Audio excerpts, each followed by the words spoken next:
Happy holidays. My name is Katie Romano. I'm a licensed practical nurse, certified hypnotist, and certified life coach here at Lotus Blossom Clinic, where we are pioneering the documenting program. And that's what you're watching right now. So far, just to catch you up in case you haven't had a chance to watch the videos yet, we have covered adding an extra vegetable to each and every meal. Something green is preferred.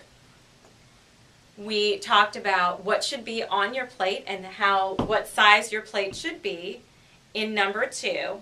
In our third video, we have part 1 and 2, different ways that you can curb your cravings. And this week, Dr. David Martin, our practice administrator and doctor of Oriental Medicine, is going to give you a special prescription, and then we'll follow that with a short meditation technique that can make your holidays happy and healthy. Dr. Martin. Thank you, Katie. Well, today we're going to talk about a prescription for health for the holidays. The first thing on the thing you should do for your healthy holidays is your thinking. Thinking has a lot to do with your health. Your body's constantly, it's a chemical making machine. It makes chemicals all the time. And if you're thinking happy thoughts, you're making happy chemicals, and you're going to have a healthier, happier life. If you're thinking anxious, negative thoughts, of course you're going to have a more negative time. So think about what you're thinking and find ways to improve it. We're going to give you some tips. Air, breathing clean air and getting enough good air in your body. So many people don't breathe. They don't stand up straight. They don't get a good breath of air in their lungs. They spend their time not really getting enough air, and so they don't breathe right. So some exercises for breathing would be a very useful thing to do. Taking a deep breath in the middle of a stressful time is always a good thing to help you relax. Drinking clean water. I have so many people come into the clinic that are dehydrated. What I tell people to do is to weigh themselves and figure out how much they weigh in pounds and divide that by 2 and drink that many ounces of water. So a 100-pound woman only needs 50 ounces of water, whereas maybe a 200-pound man needs about 100 ounces of water. Food.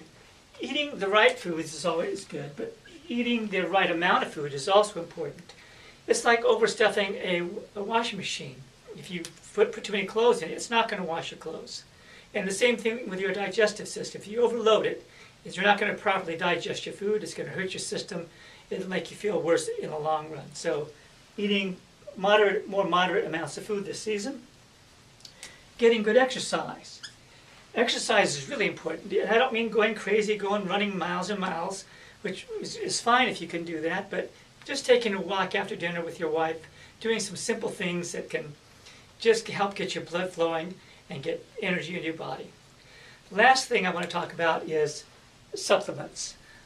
Supplements, I think, are great for people that really need them, but I tell people, get your supplements out of your food. If you're eating the right foods and you're eating properly, you're not going to need to go buy a lot of expensive supplements. Some people might need them if they have a digestive problem or some other reason where they're not digesting their food. But think about maybe not overloading yourself with extra supplements you may not need. Katie? Thank you, Dr. Martin. We're going to address thinking and air today. A lot of experts, including Dr. Andrew Weil and Dr. Herbert Benson, in case you want to do some extra reading, talk about disengaging the sympathetic nervous system. That's where your heart's beating very quickly. And this time of year when there's so much hustle and bustle around you, you want to be extra sure that that hustle and bustle isn't inside of you. And some ways to handle that are 3 times a day, first thing in the morning, sometime in the middle of the day, and in the evening, just pay attention to your breathing. So that's a great beginner place to start off with. Even if it means getting up 5 minutes early and resetting your alarm so that it goes off in another 5 minutes, just pay attention to your breathing. That will help set the tone for your day. It's also going to help you to fall asleep at night, and it can break any tension that starts to build up by midday. Even if you have to go into the bathroom at work and just shut the door for a minute or 2, focus on your breathing. And if you're ready to take things to the next level, here's what you can do. Think of these words. I am peace. It's that simple.